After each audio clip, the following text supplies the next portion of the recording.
In our report, we focus on jihadist, right-wing, left-wing, and separatist violence in Italy. So on the left, we focused on both the Federazione Anarchica Informale, called FAI, and the D.Rad brigades. The FAI is one of the most active anarchist groups in the country and has consistently engaged in violence, political action, which included also vandalism, arson, sabotage, letter bombs, and homemade explosives, and also violent attacks targeting prominent individuals. So, for instance, this included the kneecapping of Roberto Dinolfi, which was the CEO of the Italian nuclear power company Ansaldo Nucleare, and this happened in 2012. Instead, the D.Rad brigades were responsible for the most high-profile terrorist attacks in Italy since the late 90s. These included, for instance, the assassinations of government consultants Professor Massimo D'Antona in 1999 and Professor Marco Biagi in 2002, and also of the policeman Emanuele Petri in 2003. Unfortunately, the COVID-19 emergency and the subsequent lockdown we had has offered new opportunities for both the FAI and the D.Rad brigades to resume threatening letters and letter bombs against Italian authorities. So instead, with regard to the right, we focused on the self-defined third millennium fascists of Casa Pound Italia. So Casa Pound has often emphasized its cultural and social role because it offers activities and campaigns in support of the marginalized sectors of the Italian population. However, it is quite well documented that Casa Pound members and also sympathizers have been responsible for squadrist-style violent political demonstration and also racially motivated attacks.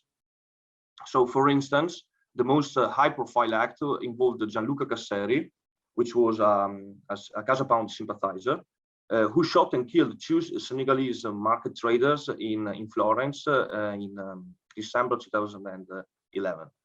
So these for right-wing radicals. Instead, considering ISIS and Al-Qaeda inspired groups, Italy has indeed served as a logistic hub since the 1990s and still represents a central transit country for jihadists heading for the territories of ISIS. Fortunately, Italy has, however, not yet suffered any major jihadist attacks, as you know. And although it may constitute indeed a target for both attacks, potential terrorist attacks, and also propaganda directed, for instance, towards the Holy See and the city of Rome.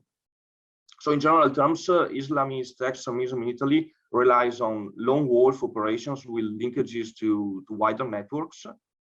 Several Italian national citizens with migration background, but also converts, have engaged in militant activity so far and contributed to recruit foreign fighters to fight in the territories of ISIS.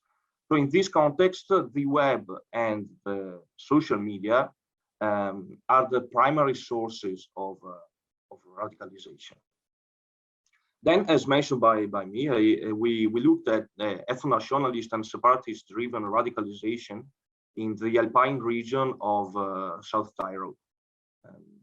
We focused on the historical weight of ethnic tensions in the area, and also on the dynamics in which different strands of radicalization might combine.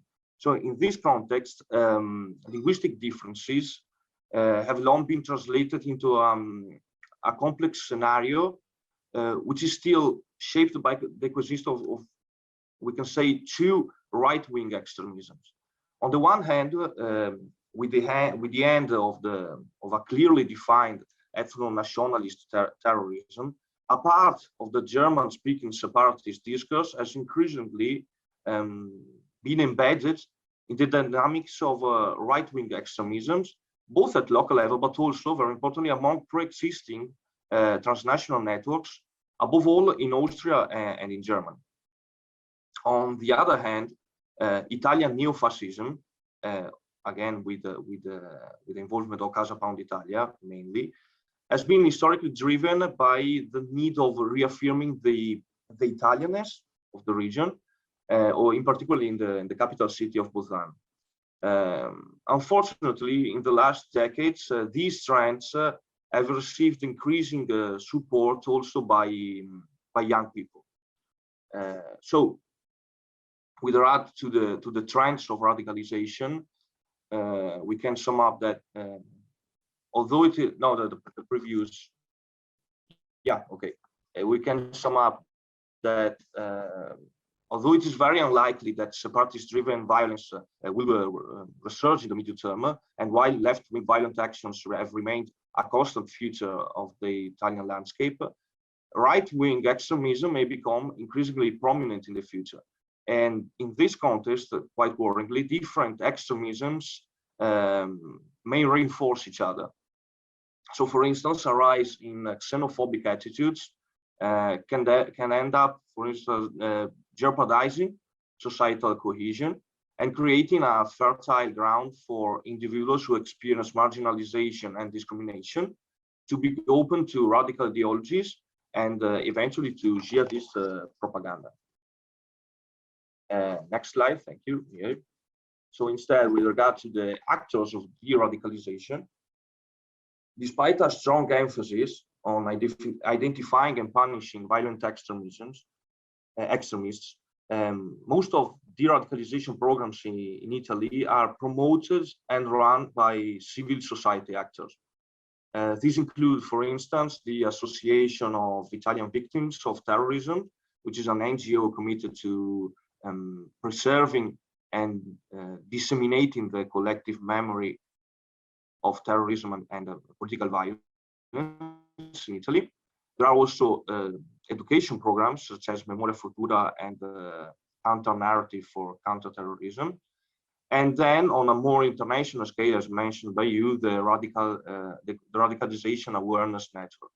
More specifically, with regard to jihadism, the 2017 governmental crisis prevented the approval of a proposed law on measures for the prevention of radicalization and jihadi extremism.